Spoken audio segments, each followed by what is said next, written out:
মন্ত্ৰী হিমন্ত বিশ্ব শৰ্মাৰ হিমন্তৰ যাদুত খুব কমিল টিকেট বঞ্চিত বিধায়কৰ নিশাটোৰ ভিতৰতে উলট পালট হৈ গ'ল সকলো মেনেজ হ'ল হুজাইৰ বিধায়ক শিলাদিত্য দেৱ নলবাৰী বিধায়ক অশোক শৰ্মা কমলপুৰৰ বিধায়ক সত্যব্ৰত কলিতা আৰু তেজপুৰৰ বিধায়ক বৃন্দাবন গোস্বামী অভিমান হে ঘৰৰ ল'ৰা উভতিল ঘৰলৈ শিলাদিত্য দেৱ অশোক শৰ্মা সত্যব্ৰত কলিতা আৰু বৃন্দাবন গোস্বামী টিকট নোপোৱাৰ পিছতেই পাতিছিল ফোন দিছিল হুংকাৰ লৈছিল দলেদি নিৰ্দলীয় প্ৰতিদ্বন্দ্বিতা কৰাৰ কথা পিছে হঠাৎ সলনি হ'ল দৃশ্যপট কোনেও নেখেলে নিৰ্বাচন এদিন আগলৈকে গৰজি থকা নেতা হঠাৎ হ'ল মৌন আৰত কি ৰহস্য নকলেও হ'ব মন্ত্ৰী হিমন্তৰ চমকৰ কথা হিমন্তই নোৱাৰা কাম একোৱেই নাই শিলাদিত্যক বুজাবলৈকে শুকুৰবাৰে হঠাৎ শিলাদিত্যৰ ঘৰত ভুমুকি মাৰিছিল মন্ত্ৰী হিমন্ত বিশ্ব শৰ্মাই আৰু তাৰ পিছতেই চতুৰ হিমন্তৰ কথাৰ পাক ইয়াৰ পৰৱৰ্তী পৰ্যায়ত শিলাদিত্য দেৱক আন দায়িত্ব দলে প্ৰদান কৰিব গতিকে শিলাদিত্য দেৱৰ টিকেট কাটা হৈছে এইটো ক'ব নালাগে ৰামকৃষ্ণ ঘোষকহে এইবাৰ দলে প্ৰাৰ্থিত্ব দিছে ইফালে অগপৰ আন দুই বিধায়ক সত্যব্ৰত কলিতা আৰু বৃন্দাবন গোস্বামীয়েও প্ৰত্যাহাৰ কৰিলে নিৰ্দলীয়ভাৱে নিৰ্বাচন খেলাৰ সিদ্ধান্ত আৰু বৰ্তমান মই যিহেতু অসম গণ পৰিষদৰ সাধাৰণ সম্পাদকৰ দায়িত্বতে আছোঁ গতিকে দলে যি নিৰ্দেশ দিব সেই হিচাপে মই কাম কৰি যাম নাই পদত্যাগ ঘোষণা কৰিছিলোঁ কিন্তু দলে সেই পদত্যাগ পত্ৰ গ্ৰহণ কৰা নাই মোক পূৰ্বৰ নিচিনাকৈ কাম কৰি যাবলৈ আহ্বান জনাইছে বহু শুভাকাংক্ষীৰো আহ্বান মই সংসদীয় ব্যৱস্থাৰ পৰা আকৌ ৰাইজৰ মাজলৈ যাব লাগে অসম গণ পৰিষদ মানে অসমৰ ৰাইজ মানে অসম গণ পৰিষদ সঁচাকৈ অসমৰ ৰাজনীতিৰ চাণক্য হিমন্তৰ বাবে অসাধ্য যেন একো নাই হাতৰ টিলিকতেই মন্ত্ৰী হিমন্ত বিশ্ব শৰ্মাই দূৰ কৰিছে দলীয় বিসম্বাদ টিকট নাপাই ক্ষুণ্ণ হৈ থকা পুৰণি RSS কৰ্মী অশোক শৰ্মাও এতিয়া সাজু জয়ন্ত মল্ল বৰুৱাক নিৰ্বাচনত সহায় কৰিবলৈ bureau report news 18 Assam north east ক্ৰমে জংকপংক হৈছে মহাজোঁটৰ অংক টিকেট বঞ্চিত দুই AIDU প্ৰাৰ্থীয়ে আউল লগাইছে দিছপুৰ দখলৰ অংকত নিৰ্দলীয় হিচাপে মনোনয়ন দাখিল কৰা একালৰ AIDF নেতাৰ বাবে বতৰ দবাত জয়ৰ পথ প্ৰশস্ত হৈছে আঙুৰ লঠাৰ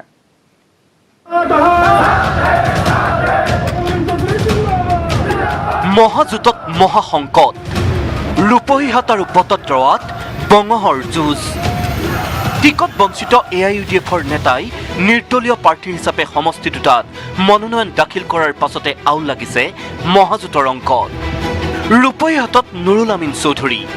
কালিলৈকে AIUDFৰ নেতা হৈ থকা নুৰুল আমিন চৌধুৰীয়ে নিৰ্দলীয় প্ৰাৰ্থী হিচাপে মনোনয়ন দাখিল কৰি হুংকাৰ দিলে কংগ্ৰেছ প্ৰাৰ্থী নুৰুল হুদা যিদৰে ৰাজনৈতিকভাৱে হত্যা কৰিবলৈ ওলাইছে যিকেইটা ৰাজনৈতিক দলে হয়তো ৰূপহীহাট সমষ্টিবাহী ভোটাৰে মোক উদ্ধাৰ কৰিব ধনুত টংকাৰ দি সাজু হৈ থকা নুৰুল আমিন চৌধুৰীয়ে কাৰ এৰি দিলেই সৰ্বনাশ হোৱাৰ আশংকা মোৰ ভিতৰত যিখিনি আছে মই ধনুত টংকাৰ দিছোঁ কামান এৰি দিয়া নাই এৰি দিলে হয়তো অকল এটাই নহয় সংখ্যালঘুসকলক লৈ বিভিন্ন ৰাজনৈতিক দলে কৰা ঘৃণনীয় খেলখনৰ বাবে সংখ্যালঘু জনসাধাৰণ যদি জাগি উঠে তেতিয়াহ'লে নিশ্চয় এটা মহাবিস্ফোৰণ হ'ব বুলি মই গেলাতে টেঙা দি ৰূপহীহাটৰ কংগ্ৰেছী বিধায়কৰ দুৰ্নীতি ফাদিল কৰিলে নুৰুল আমিন চৌধুৰীয়ে হয়তো মহাজোঁট বন্ধনৰ কিবা কম্পালচন থাকিব পাৰে যাৰ কাৰণে দলীয় প্ৰাৰ্থী দিব পৰা নাই বটদ্ৰৱাত অংক মিলা নাই মহাজোঁটৰ বিধায়িকা আঙুৰলতাক ঘটোৱাবলৈ উঠি পৰি লাগোতেই উজুতি খালে মহাজোঁটে ৰূপহীহাটৰ দৰেই বঞ্চিত AIUDFৰ নেতা মতিউৰ ৰহমানে নিৰ্দলীয় প্ৰাৰ্থী হিচাপে মনোনয়ন দাখিল কৰাৰ পাছত অংক নিমিলা হৈছে মহাজোঁটৰ বটদ্ৰৱা সমষ্টি আজিলৈকে বহুত সমস্যা এতিয়ালৈকে ৰৈ গৈছে সেই সমস্যাখিনিত আজি ৰাস্তা ঘাটৰ পৰা আৰম্ভ কৰি শিক্ষা ক্ষেত্ৰত স্বাস্থ্য খণ্ডত পানী যোগানত বিভিন্ন ধৰণৰ সাংস্কৃতিক ক্ষেত্ৰখনকো আমি যথেষ্ট কৰিবলগীয়া আছে কংগ্ৰেছ আৰু AIUDFৰ ফাটমেলা সম্পৰ্কই জয়ৰ পথ সুগম কৰাৰ সম্ভাৱনা আছে বিধায়িকা আঙুৰলতা ডেকাৰ ৰূপহীহাটৰ পৰা মুজাম্মিল হক নিউজ 18 অসম নৰ্থ ইষ্ট অগপ বিজেপিৰ মিত্ৰতাৰ অবুজ হাথৰ মিত্ৰজোঁটে আলগাপুৰ অগপক গঠোৱাৰ পিছতো সমষ্টিটোত প্ৰাৰ্থিত্ব দিলে বিজেপিয়ে অগপই আফতাউদ্দিন লস্কৰক প্ৰাৰ্থিত্ব প্ৰদান কৰা সমষ্টিটোতে বিজেপিৰ পৰা বন্ধুত্বমূলক প্ৰতিদ্বন্দ্বিতা কৰিব বিজেপি প্ৰাৰ্থী মুন স্বৰ্ণকাৰে অবুজ হাথৰ হৈ পৰিছে অগপ বিজেপিৰ মিত্ৰতা কৰবাত যদি মিত্ৰজোঁটৰ প্ৰাৰ্থী কৰবাত বন্ধুত্বমূলক প্ৰতিদ্বন্দ্বিতা অগপক এৰি দিয়া আলগাপুৰত প্ৰাৰ্থী দিলে বিজেপিয়ে সাংসদ ৰাজদীপ ৰয়ে সংবাদমেল পাতি ঘোষণা কৰিলে আলগাপুৰৰ বিজেপিৰ প্ৰাৰ্থী মুন স্বৰ্ণকাৰ দলের প্রার্থী যেহেতু আছে আর ফ্রেন্ডলি ফাইট যেহেতু আমার তরফ থেকে তো অগপর প্রার্থীকে আমি শুভেচ্ছা জানাবো কিন্তু জিত ভারতীয় জনতা পার্টির হবে ইপিনে সমষ্টিটোত অগপই প্ৰক্ষেপ কৰিছিল আফতাবুদ্দিন লস্কৰক অগপক এৰি দিয়া সমষ্টিত বিজেপিয়ে প্ৰাৰ্থিত্ব প্ৰক্ষেপ কৰাৰ পিছতে আউল লাগিছে নিৰ্বাচনী অংকত পিছে সাংসদ ৰাজদীপ ৰয়ৰ দাবী সমষ্টিটোত বন্ধুত্বপূৰ্ণ যুঁজ হ'ব কিন্তু বিজেপিৰ প্ৰাৰ্থী মুন স্বৰ্ণকাৰৰ জয় নিশ্চিত আমি জানো গ্ৰাউণ্ড ৰিয়েলিটিটো কি আজিৰ দিনত অলমষ্ট 60-65%ৰ ওপৰৰ ভোট ভাৰতীয় জনতা পাৰ্টিৰ লগত আছে শিলচৰ যিটো LA9 আছে তাতে আৰু বেছি আছে আৰু আপোনালোকে চিন্তা নকৰিব 60,000ৰ ওপৰৰ ভোটত LA9টো জিকিব ভাৰতীয় জনতা পাৰ্টি ইফালে বিপৰীত দৃশ্য দেখা গৈছে ৰহাত সমষ্টিটোৰ অগপ প্ৰাৰ্থী বিষ্ণু দাসৰ বাসগৃহত বৃহস্পতিবাৰে নিশা উপস্থিত হয় দুই মন্ত্ৰী অতুল বৰা আৰু পীযুষ হাজৰিকা বিজেপিৰ দখলত থকা সমষ্টিটো অগপক এৰি দিয়াত বিজেপি কৰ্মীসকলৰ মাজত সৃষ্টি হৈছিল অসন্তুষ্টিৰ বিজেপি কৰ্মীসকলৰ অসন্তুষ্টি দূৰ কৰাৰ লক্ষ্যৰে ৰহাত উপস্থিত হৈ মন্ত্ৰী পীযুষ হাজৰিকাই ক'লে ৰহা সমষ্টিটো আগতো আমাৰ হাতত আছিল এতিয়াও থাকিব অগপ বিজেপি ভাই ভাই ৰহাত আমি জিকিমেই বিজেপি UPPL মিলি ইলেকশ্যন খেলিম ক'ৰবাত আমাৰ দুৰ্বলতা থাকিব পাৰে ক'ৰবাত তেখেতলোকৰ দুৰ্বলতা থাকিব পাৰে কিন্তু আমি যিহেতু এলায়েন্সত আছোঁ আমি ভাই ভাই গতিকে ইজনৰ সিজনৰ ক'ৰবাত অসুবিধা থাকিলে সহায় কৰিম আৰু বিষ্ণু দাস ডাঙৰীয়াৰ কাৰণে কাম কৰিব অগপ দলক আমি জিকাম অগপ সভাপতি অতুল বৰাৰো দাবী অগপ প্ৰাৰ্থী বিষ্ণু দাস জয় হোৱাটো নিশ্চিত প্ৰত্যেকৰে কথা শুনাৰ পিছত নিশ্চিত হৈছোঁ যে এই চিটটোত আমি এইবাৰ জয়ী হ'ব পাৰিম হাইলাকান্দিৰ পৰা ৰাহুল চক্ৰৱৰ্তী আৰু বেবেজিয়াৰ পৰা Bhaskar Jyoti Saikia news 18 Assam north east এক ব্ৰেকিং নিউজ মহানগৰীত জব্দ হৈছে বুজন পৰিমাণৰ নগদ ধন গড়চুক আৰক্ষীয়ে জব্দ কৰিলে 12,64,000 টকা দুটা পৃথক অভিযানত জব্দ হৈছে এই ধনৰাশি প্ৰথমটো অভিযানত চঞ্চল চৌহান নামৰ এজন লোকৰ পৰা জব্দ হৈছিল 9 লাখ টকা এতিয়ালৈ ধনৰ উৎস সম্পৰ্কে আৰক্ষীক পতিয়ন নিয়াব পৰা নাই চঞ্চল চৌহানে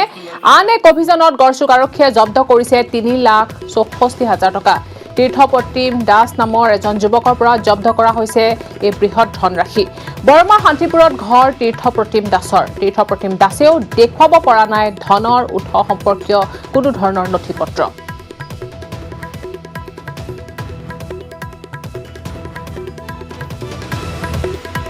মহানগৰীত জব্দ হৈছে বুজন পৰিমাণৰ নগদ ধন গড়চুক আৰক্ষীয়ে জব্দ কৰিছে 12,64,000 টকা দুটা পৃথক অভিযানত জব্দ কৰা হৈছে ধনৰাশি প্ৰথমটো অভিযানত চঞ্চল চৌহান নামৰ এজন লোকৰ পৰা জব্দ কৰা হৈছিল 9 লাখ টকা আৰু এতিয়ালৈকে ধনৰ উৎস সম্পৰ্কে আৰক্ষীক পতিয়ন নিয়াব পৰা নাই চঞ্চল চৌহানে আন এক অভিযানত গড়চুক আৰক্ষীয়ে জব্দ কৰিছে 3,64,000 টকা তীৰ্থপ্ৰতিম দাস নামৰ এজন যুৱকৰ পৰা জব্দ হৈছে এই ধনৰাশি বৰমাৰ শান্তিপুৰত ঘৰ তীৰ্থপ্ৰতিম দাসেও দেখুৱাব পৰা নাই ধনৰ উৎস সম্পৰ্কীয় কোনো নথিপত্ৰ ডেইলি যোনটো ট্ৰানজেকশ্যন হয় সেইটো টকা আৰু সেইখিনি ডেইলি টকা বেংকত জমা দিব গৈছিলে বেংকৰ গেটৰ মুখতে ধৰিছে আছে গোটেইখিনি মানি ৰিচিভ গোটেই প্ৰতিটা কাষ্টমাৰৰ মানি ৰিচিভ আছে এইখিনি আমাৰ পৰা বিচাৰিলে আমি এতিয়া গোটেইখিনি আমি দিব পাৰিম এইটো ক্লেৰিফাই কৰি দিব পাৰিম কথা পাতিছে যে এতিয়া কৈছে যে আপোনাৰ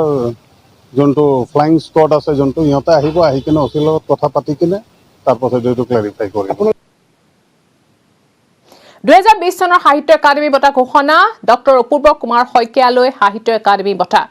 বেংচতা শীৰ্ষক গল্প সংকলনখনৰ বাবে এই বঁটা প্ৰদান কৰা হৈছে সাহিত্য অকাডেমী লাভ কৰা দ্বিতীয়গৰাকী চিকিৎসক Saikia AISD model hospital Beltola গুৱাহাটীৰ তেওঁ মুখ্য চিকিৎসক হিচাপে কৰ্মৰত কবি দ্বিজেন কুমাৰ দাসলৈ সাহিত্য অকাডেমী যুৱ বঁটা মেঘ ঘোঁৰা কাব্য সংকলনৰ বাবে যুৱ বঁটা দাসলৈ বড়ো ভাষাৰ বাবে প্ৰয়াত ধৰণীধৰ ৱাৰীলৈ সাহিত্য একাডেমী বঁটা গৰিয়নাই লামা ইয়াও গৌৰাণ আগান গদ্য সংকলনৰ বাবে ধৰণীধৰ ৱাৰীলৈ আগবঢ়োৱা হৈছে সাহিত্য একাডেমী বঁটা আজি দিল্লীত সাহিত্য একাডেমীয়ে এক প্ৰেছ বিজ্ঞপ্তিযোগে ঘোষণা কৰিছে এই বঁটা অসমীয়া ভাষাৰ বিচাৰক মণ্ডলীত আছিল প্ৰদীপ আচাৰ্য নিত্য বৰা আৰু হৰে কৃষ্ণ ডেকা বড়ো ভাষাত আছিল ফুকন চন্দ্ৰ বসুমতাৰী তিৰেণ বড়ো আৰু অঞ্জলি দৈমাৰী সাহিত্য একাডেমীয়ে আজি 20টা আধুনিক ভাৰতীয় ভাষাত বঁটা ঘোষণা কৰিছে 7খন কবিতা পুথি 4খন উপন্যাস 5খন গল্প সংকলন 2খন নাটক এখন আত্মজীৱনী আৰু এখন কাব্য গ্ৰন্থৰ লেখকক এই বঁটা প্ৰদান কৰিছে বঁটা পোৱাসকলক দিয়া হ'ব এখন কপাৰৰ ফলক এখন চল আৰু 1 লক্ষাধিক টকা দিল্লীত এই বঁটা প্ৰদান কৰা হ'ব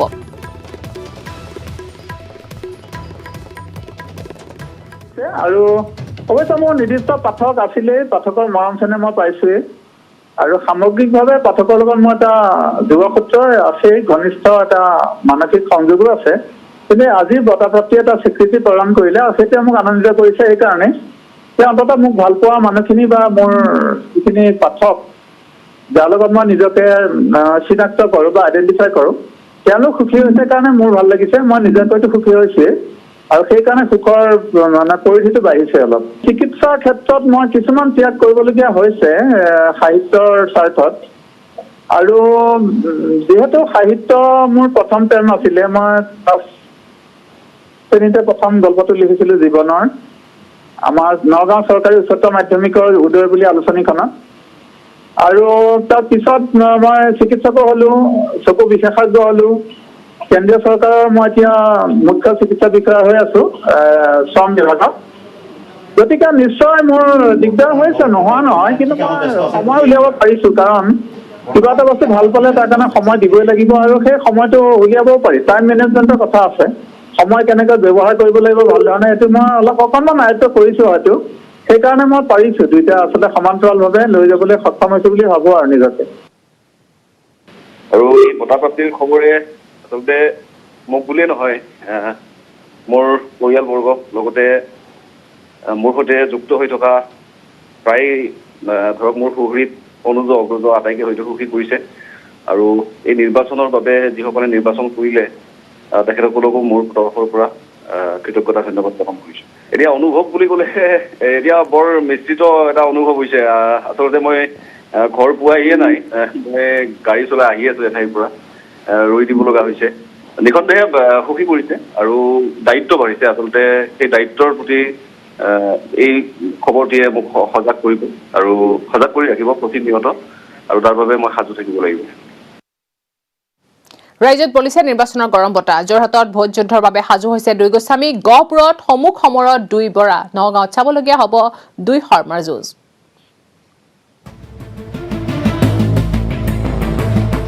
এইবাৰ কেইবাটাও সমষ্টিত আকৰ্ষণীয় হ'ব নিৰ্বাচনী যুঁজ একে উপাতে প্ৰাৰ্থীয়ে একেটা সমষ্টিতে প্ৰতিদ্বন্দ্বিতা কৰি দৃষ্টি আকৰ্ষণ কৰিছে ভোটাৰৰ এই সমষ্টিসমূহৰ ভিতৰত অন্যতম হ'ল নগাঁৱত ৰূপক শৰ্মা বনাম শান্তনু শৰ্মা গহপুৰত ৰিপুণ বৰা বনাম উৎপল বৰা যোৰহাটত হিতেন্দ্ৰ নাথ গোস্বামী বনাম ৰাণা গোস্বামী নাহৰকটীয়াত লুৰণজ্যোতি গগৈ বনাম তৰংগ গগৈ ঢকুৱাখানাত নৱদলে বনাম পদ্মলোচন দলে ৰহাত শশীকান্ত দাস বনাম বিষ্ণু দাস হাফলঙত নিৰ্মল লাংথাচা বনাম নন্দিতা লাংথাচা সৰুপথাৰত বিশ্বজিৎ ফুকন বনাম ৰাজু ফুকন জোনাইত ভুৱন পেকু বনাম হেমহৰি প্ৰসন্ন পেকু শদিয়াত বলিন চেতিয়া বনাম লক্ষীণ চন্দ্ৰ চেতিয়া এনেদৰে এইকেইটা সমষ্টিত নিৰ্বাচনী যুঁজত অৱতীৰ্ণ হৈছে একে উপাধিৰ ৰথী মহাৰথী ইতিমধ্যে এই সমষ্টিসমূহত তুংগত উঠিছে নিৰ্বাচনী প্ৰচাৰ কোনে কাক ৰণত পেলাই সেয়া স্পষ্ট হ'ব অহা 2 মে'ত news desk report news 18 Assam north east আৰু ইয়াৰ লগে লগে সময় হৈছে এতিয়া বাতৰিৰ পৰা বিদায় লোৱাৰ নমস্কাৰ